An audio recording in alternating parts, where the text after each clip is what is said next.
Hello, ça y est, on arrive à la fin de l'alphabet runique. On est à la dernière rune de cet alphabet. La rune d'Agaz. D'Agaz.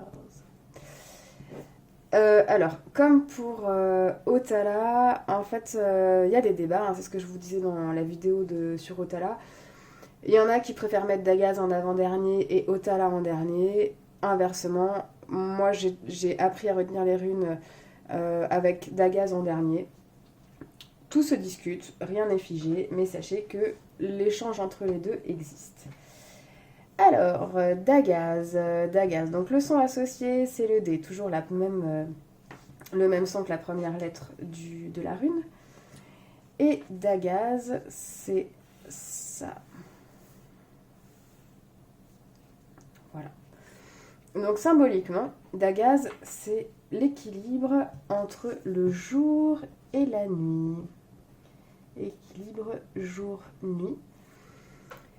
Et comme on est dans un équilibre jour-nuit, il y a aussi, on va dire, une transition dans le cycle quotidien. En fait, c'est le fait que la journée soit pas une boucle linéaire, mais qu'il y ait des moments où on se pose un peu plus, où on est plus à l'équilibre.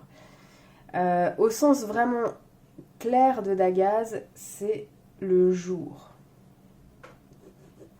Le jour. Alors, Dagaz, c'est une rune de l'éveil, dans le sens où elle favorise une complémentarité, c'est une complémentarité entre les opposés.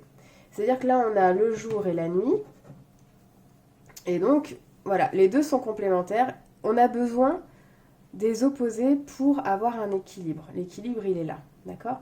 Donc on peut très bien avoir, par exemple, le jour et la nuit, donc la lumière et l'ombre, la peine, la joie, la vie, la mort. En fait, cette rune, je la trouve extrêmement intéressante. Surtout en ce moment où dans le développement personnel, on parle beaucoup des forces occultes ou je ne sais quoi.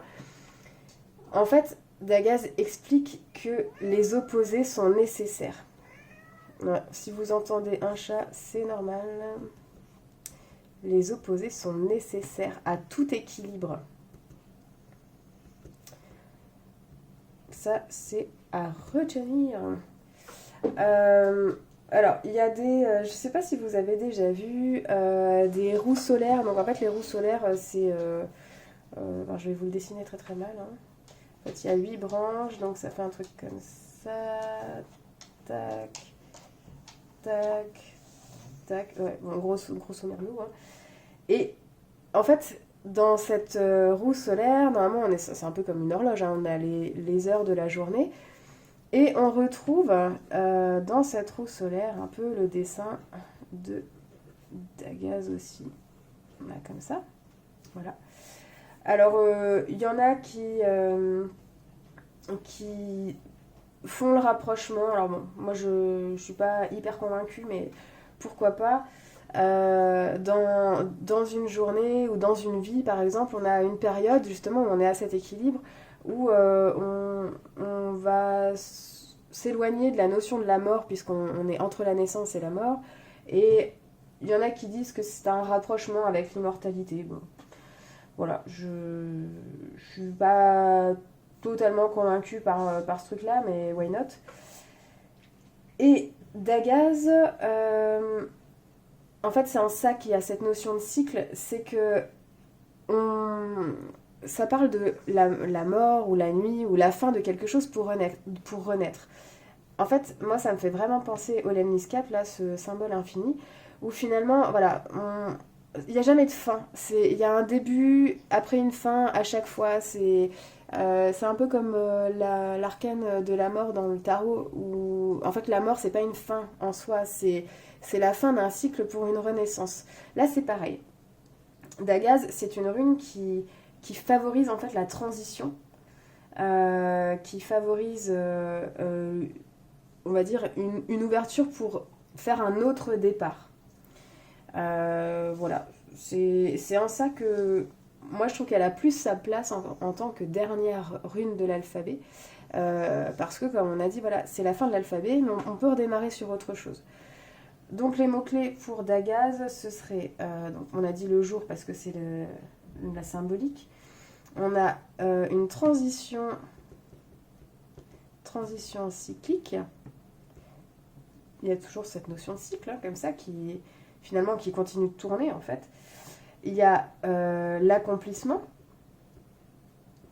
puisque quand on a fini, accomplissement, pardon. Quand on a fini un cycle, voilà, on va dire qu'on progresse, hop, on repart sur autre chose, on progresse, et en fait à chaque fois, chaque cycle est un nouvel accomplissement. Je trouve que c'est trop beau. Et la complémentarité. Comme on a dit, les opposés sont indispensables en fait à tout équilibre. Voilà pour Dagaz, voilà pour la dernière rune de l'alphabet du futark. J'espère que vous aurez compris, j'espère vous avoir un petit peu éclairé pour certains. Je vous remercie d'avoir suivi ces vidéos, de les découvrir peut-être. N'hésitez pas à scroller un peu sur ma chaîne et découvrir les autres choses que je propose. Et je vous dis à très bientôt pour d'autres vidéos. Je ne sais pas encore lesquelles, mais d'autres. Voilà. À bientôt. Merci. Ciao, ciao.